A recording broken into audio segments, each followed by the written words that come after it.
Bridge इन river. कैसे बनते हैं बहती नदी में पुल? जानिए ये कितनी तरह के होते हैं। दोस्तों, पुल बनाते समय ज्यादातर काम दूसरी साइड पर चलता है। वहां पर पुल के ब्लॉक्स वगैरह को अलग से बना दिया जाते हैं। कई पुल बिना पिलर वाले भी बनते हैं। ऐसे पुलों का निर्माण अलग तरीके से किया जाता है।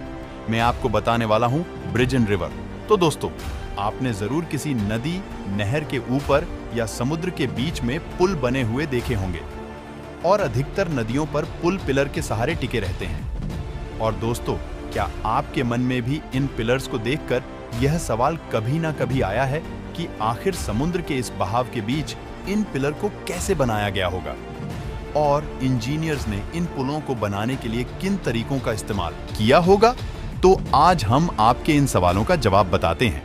आज जानेंगे कि आखिर समुद्र के बीच में पुल का निर्माण कैसे किया जाता है और पुल कितने प्रकार के होते हैं।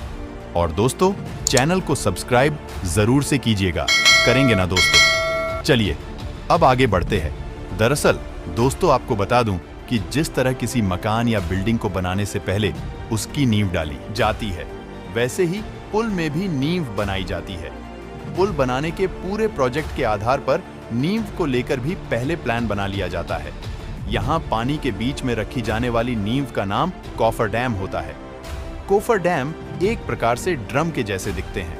और दोस्तों, आपको बता दूं कि इन्हें क्रेन आदि के जरिए पानी के बीच में स्थापित कर दिया जाता है। कॉफर डैम को बनाने के लिए स्टील की बड़ी बड़ी प्लेट्स का इस्तेमाल होता है, इसीलिए ये बहुत मजबूत भी होते हैं।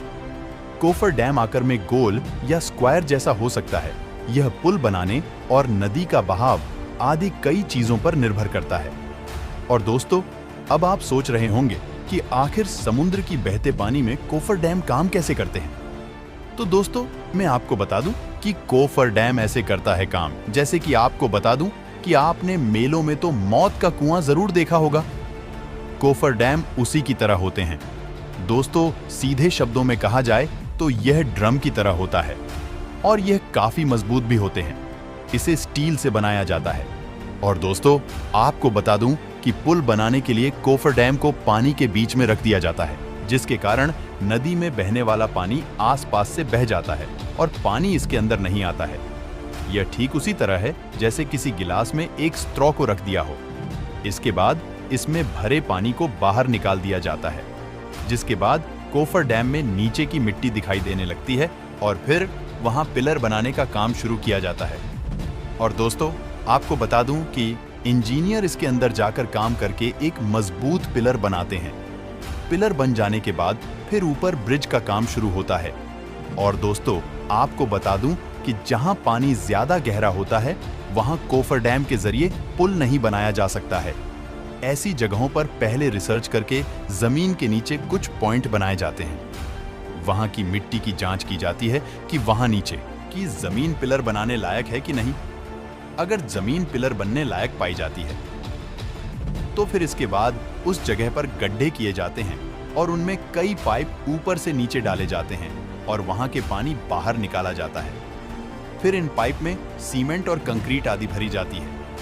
इस प्रकार कई पाइपों को मिलाकर एक एक पिलर बनाते हैं। सभी पिलर बन जाने के बाद फिर पुल का निर्माण होता है। और दोस्तों, पिलर वाले पुल बनाने के लिए पहले पानी की बहने की स्पीड, उसकी गहराई, पानी के नीचे की मिट्टी का प्रकार और पुल बनाते समय ज्यादातर काम दूसरी साइड पर चलता है। वहां पर पुल के ब्लॉक्स वगैरह को अलग से बना दिया जाते हैं, जिसके बाद इन ब्लॉक्स को एक से दूसरे पिलर के बीच सेट करते हुए एक पुल बनाया जाता है। पुल पर पड़ने वाला भार और पुल बनने के बाद गाड़ियों के भार आदि पर गहरा रिसर्च किया जाता है। रिसर्च के बाद पुल बनाने के काम प्रारंभ होता है। दोस्तों, आपको ये भी बता दूं कि नदी पर बनने वाले पुल कई प्रकार के होते हैं, जैसे कि नदियों पर beam bridge, suspension bridge, arch bridge आदि प्रकार के पुल बनाए जाते हैं।